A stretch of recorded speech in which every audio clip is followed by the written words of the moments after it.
салом дӯстон, ҳар боре ки сиёсат ба футбол дахолат мекунад, мухлисон хеле ғамгин мешаванд. Айни ҳол маҳз чунин ҳолат аст. Гап сари муносибатҳои бисёр тезу тунди Русия ва Украина мебошад. Тавре медонем, финали Лигаи чемпионҳои мавсими 2021-22 бояд дар шаҳри Санкт-Петербург баргузор шавад. Эҳтимоли тағйир додани макони баргузории финали Лигаи чемпионҳо дар васоитҳои ахбори омма мавриди баҳс қарор дода шуд ва мо имрӯз дар бораи ҳамин ва дигар хабарҳои муҳим гап мезанем. Дӯстон, мо инро хело интизор будем ва инак Лигаи чемпионҳо баргашт. Манчестер Сити ба Португалия сафар карда бо Спортинг во мехӯрад. А дар бозии марказии яккашниҳои Лигаи чемпионҳо ПСЖ бо Реал рақобат мебандад. Оё Лео Месси метавонад рақиби ашадии худро гол занад? Тамошои ин ва дигар бозиҳоро бо 1x метавонед ҷолибтар кунед. Регистратсияи осон, пур кардани маблағ аз томи гӯшаву канори дунё, вале аз ҳама муҳим, бонус то $100 дар аввалин пардохт бо промокоди AMG 0777. Ссылкаи бозӣ дар комментария. Ба ҳама муваффақият. шаҳри Санкт-Петербург аз байни шаҳрҳои дигари номзад макони баргузории финал интихоб шуда буд ва аммо акнун УЕФА метавонад варзишгоҳ ва шаҳрро иваз намояд. Ин кор дар ҳолати ҳамлаи Русия ба Украина рух медиҳад. Айни ҳол вазъият дар саҳнаи сиёсӣ байни ин ду кишвар бисёр муташанниш гуфта мешавад.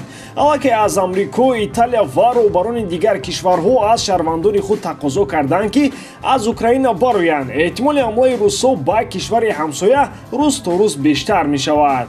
дар ҳамин шабу рӯз УЕФА нақшаи иваз кардани макони баргузории финалро надорад, вале ҳамаи чиз аз муносибатҳои ин ду кишвар вобаста хоҳад буд.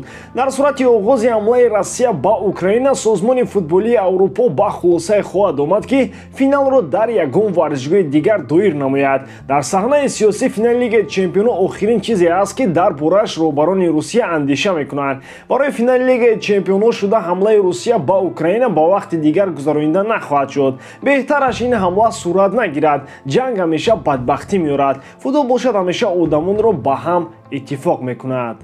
собиқ бозингари дастаи ПСЖ Жером Ротен дар бораи Месси ибрози андеша кард ва фикрҳои ӯ на аз ҷиҳати мусбат ҳастанд. Ин ақидаҳои ӯ дар остонаи бозӣ бо дастаи Реал Мадрид дар доираи даври яккашниҳои Лигаи чемпионҳо дар васоити ахбори оммаи фаронсавӣ пайдо шуданд. Месси дар дастаи ПСЖ ягон нишонаеро аз худ намегузорад. Ман ба ин шубҳа надорам ки Лео беҳтарин бозингари давру замонҳост, аммо ҳамакнун ӯ куллан тағйир ёфтааст. сайфҳои ӯ дар шаҳри Париж тиллоӣ нахоҳанд буд. Гузашта аз ин Парижам шаҳри ӯ нест. Ӯ бозингари як даста ва сокини як шаҳр аст. Ин Барселона мебошад. Месси дар рӯзҳои истироҳатии худ ба Барселона меравад ва қалби ӯ дар Каталония боқӣ монд. Ба Париж ӯ ҳамтун як гузар карду халос. Ягон кас интизор надошт ки Лео ба ПСЖ меояд. ҳатто худи ӯ. Месси дар синни 34 солагӣ бо ПСЖ шартномаи 2 соларо ба имзо расон. Ӯ бешубҳа беҳтарин футболбоз дар таърих аст, аммо вақти ӯ ба анҷом расидааст. Барои бозии хуб бояд дастаи беҳтар бошад. Дар ПСЖ айни ҳол мутобиқшавӣ хеле мушкил ҷараён мегирад. Ин ҳолат ба ҳаёти шахсиям таъсир мерасонад. Фикр дорам он меросе ки аз худ Ибрагимович гузошт, Месси ба он қудрат пайдо намекунад. Гарчанде таърихи ПСЖ хеле кӯтоҳ ҳам бошад, он ҷо бозингарони бузургтарин аз қабили Ибрагимович, Раи, Луис Фернандес ҳастанд. Месси бар ин рӯйхат ҳамроҳ нахоҳад шуд, гуфт собиқ бозингари ПСЖ. Ротен албатта барои чунин ибрози андеша асоси воқеӣ дошт. Гап сари натиҷаҳои бисёр бади Месси дар ПСЖ мебошанд. Баъд аз омадани ӯ ба дастаи ПСЖ ҳамагон интизор буданд ки футболбози аргентинӣ ҳамроҳ бо Неймар ва Мбаппе ҳамаро аз сари роҳашон пуф мекунанд ва ғалабаҳои яке паси дигаре ба даст хоҳанд омад. Вале ҳақиқати кор куллан дигар шуд. Ҳам Месси ва дар маҷмӯъ ПСЖ натиҷаҳои хеле бад доранд. Аммо тасаввур кунед ки агар ПСЖ Реалро шикаст дода баъдан дар Лигаи чемпионҳо ғолиб шавад, ин тӯҳфаи беҳтарин аз Месси хоҳад буд. Маҳз дар аввалин мавсими ӯ дар ПСЖ ин даста аввалин Лигаи чемпионҳоро ба даст меорад.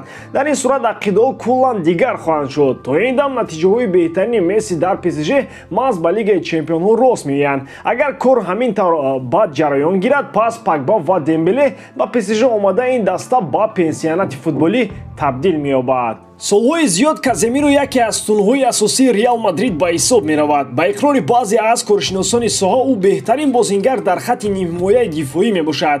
Дар се ғалабаи пайёпай дар Лигаи Чемпионҳо нақши Каземиро хеле бузург буд. То ҳамин дам дар бораи рафтани футболбози бразилӣ ягон гапу хабаре набуд, аммо вақтҳои охир чунин маълумотҳо дар расонаҳои испанӣ ва аврупоӣ зиёд мешаванд. Гуфта мешавад, ки Реал дар он сурат бозингари беҳтарини худро ҷавоб медиҳад, ки агар пешниҳоди бисёр ғафсе ба ин тим муҳлати қарордоди футболбози бразилӣ бо мадридиёт то соли 2025 аст. Нархи бозории ӯ 60 миллион евро гуфта мешавад. Дастае ки дар талоши харидани ӯ бошад, пас бояд беш аз 60 миллион ба мадридиё пардохт кунад. суоле ба миён меояд, ки чаро бояд Реал ин футболбозро фурӯшад. мағзи масъала инҷост, ки мадридиё нияти харидани Мбаппе ва Холландро доранд. Ин мақсадро инҳо тобистони соли ҷорӣ амалӣ кардани ҳастанд.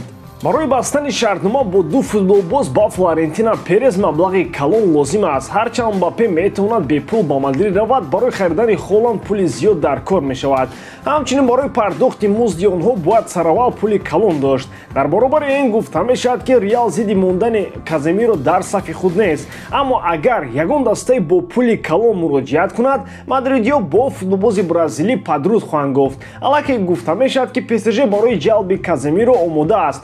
мухлисони Реал ин хабарро чӣ хел қабул мекарда бошанд. барои Мбаппе ва Холланд розӣ ҳастанд, ки аз Каземиро маҳрум шаванд ва ин бозингари беҳтарин қурбон карда шавад. ҳатман фикрҳои худро дар комментария нависед. новобаста ба тому гапу хабарҳо атрофи рафтани эҳтимолии Роналдо аз МЮ, ин футболбоз дар сафи девгоҳи сурх мемонад. қаблан хабар дода мешуд, ки ба Роналдо дастаи ПСЖ мароғ зоҳир кардааст ва футболбози португалӣ метавонад корномаи худро дар шаҳри Париж идома бидиҳад. ва аммо чанд сарчашмаи мӯътамад бар он назаранд, ки ин хабарҳо асоси воқеӣ надоранд. дастаи ПСЖ ба ҳамлагари португалӣ муроҷиат накардааст. дар Париж барои ҷалби Роналдо ҳавасманд нестанд. масъалаи асосӣ дар Париж айни ҳол ояндаи Килиан Мбаппе мебошад. парижиё бо тамоми роҳҳо кӯшиш доранд, ки футболбози фаронсавиро дар ҳаяташон нигоҳ бидоранд. масъалаҳои дигар ҳама дуввумин дараҷа ҳастанд. новобаста аз он ки мухлисони ПСЖ дар сомонаҳои иҷтимоӣ Месси ва Роналдоро муқоиса карда ишора карданд, ки агар Криштиано меомад беҳтар мешуд. ин футболбоз карьераашро дар МЮ идома хоҳад дод.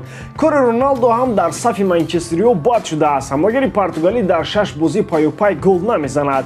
гуфта мешавад, ки муносибати ӯ ва сармураббии муваққатии Манчестер Юнайтед Ралф Рагник то рафт бад шуда истодааст. гап сари он меравад, ки ба пиндошти Роналдо мутақассиси олмонӣ сатҳи МЮ нест. тарзи кори ӯ дар дастаи шаҳри Манчестер натиҷа намеорад. дар навбати худ Рагник ҳам аз бозии Криштиано қаноатманд нест. ҳардуро лозим аст, ки то моҳи май, яъне то охири мавсим тоқат кунанд ва пас аз ин Рагник ба вазифаи дигар мегузараду Криштиано зери роҳбарии мутахассиси дигар бозӣ хоҳад кард. ба ҳамин тамом дӯстон, бори дорам, ки ҷодкории ман ба шумо писанд меояд. лайк, комментария ва дар канал обуна шуданро аз ёд набароред. бо шумо мисли ҳар вақта Муҳаммад Гаиров. хай дӯстон, дар паноҳи Аллоҳ.